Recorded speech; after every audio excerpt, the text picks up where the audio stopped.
আসসালামু আলাইকুম, সবাই কেমন আছেন? আমি আজকে একটা কাস্টার্ড বনের রেসিপি নিয়ে আসলাম। 1.5 কাপ দুধের মধ্যে 3 টেবিল চামচ কাস্টার্ড পাউডার, 1 কাপ চিনি, একটু লবণ দিয়ে ভালো করে আগে এটাকে মিশিয়ে নেব। তারপর চুলা জ্বালাবো। এটাকে 5 মিনিটের মতো নেড়ে চেড়ে চুলাতে রান্না করে নেব।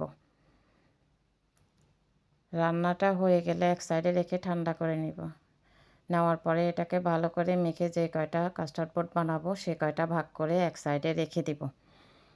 আমি একটা বাটিতে 1.5 কাপ দুধ নিয়েছি, 1 টেবিল চামচ ইস্ট, 2 টেবিল চামচ চিনি দিয়ে মিশিয়ে পাশে রেখে দিব 10 মিনিটের জন্য। 10 মিনিট পরে এটার মধ্যে লবণ দিয়ে ভালো করে নেড়ে চেড়ে তার মধ্যে 3 কাপ ময়দা দিয়ে দেব। ডোটা ভালো করে মেখে নেব।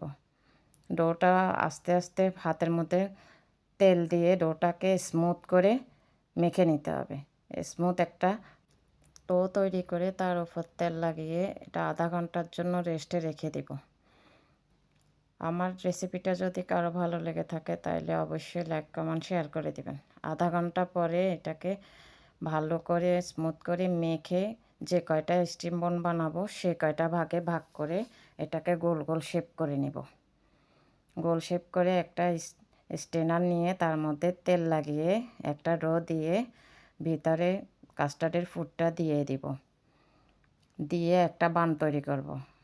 বানগুলা হয়ে গেলে একটা চুলায় গরম পানি বসিয়ে দিয়ে তার উপরে বানগুলা দিয়ে 10 মিনিটের মতো ভাপে দিব। 10 মিনিটে বানগুলো রেডি হয়ে যাবে। সবাই ভালো থাকবেন। আল্লাহ হাফেজ।